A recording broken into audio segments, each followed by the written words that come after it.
তোমার মনে তো খুব হিংসা, ওই জন্য তো তুমি যাতে দিতে না হয় তাই ব্যবস্থাই করলে।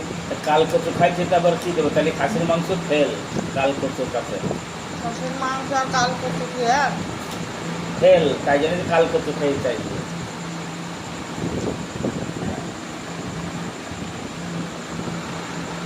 আর এসব কোথায় পেলি? ওই যে তোর দুটোর বউ দিল কেটে কেটে, ওরা অনেক কিছু বলি টাকা খাও। আজকে শুধু এটাই বললো না, ভালো তো রোববারের বাজার পয়সা নেই।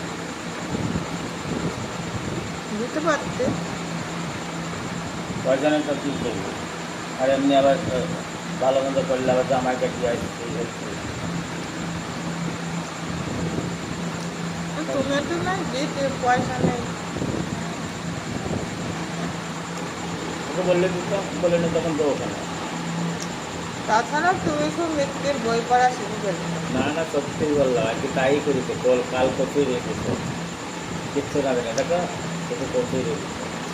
ও তো এক মিথ্যের বই পড়েছে, তুমি তো ওর কাছে থেকে থেকে মিথ্যের ডবল বই পড়া শিখে ফেলেছো। কাল কচু রেখেছে কি এক বললাম না? ফোন করবো?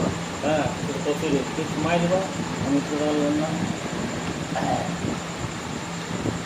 কিচ্ছু করো না, শুধু কচুই রেখেছে। কচু বউ দিয়ে গেলো তাহলে রবিবার দিন। তাহলে কালকে দুটো মাছ মেলে বললাম না, কালকে দুটো মাছ মেলে গেলাম। দুটো মাছ মানে মরা মাছ বোধ হয় 400 গ্রাম মতো হইল।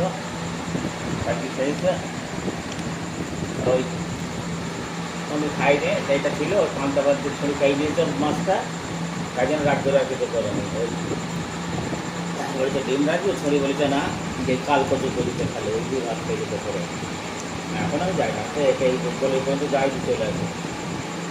খালি দেখছো মিথ্যের বই কতটা পড়ে ফেলেছ। আমি যাইনি, তোমার বলা সত্যি বললাম, আমি এখান থেকে যাই। না তুমি এসে তো বললে যে আটটা পড়াটা করলো। বাড়ির কাছে যাই, এখান থেকে ঘুরে আসি, ওই সুদিন তলা পথে যায়, এদিন ঘুরে আসি ছোলের বাড়ি, এদিকে একটু পানি এসে ঘুরে বাড়তে গেছে।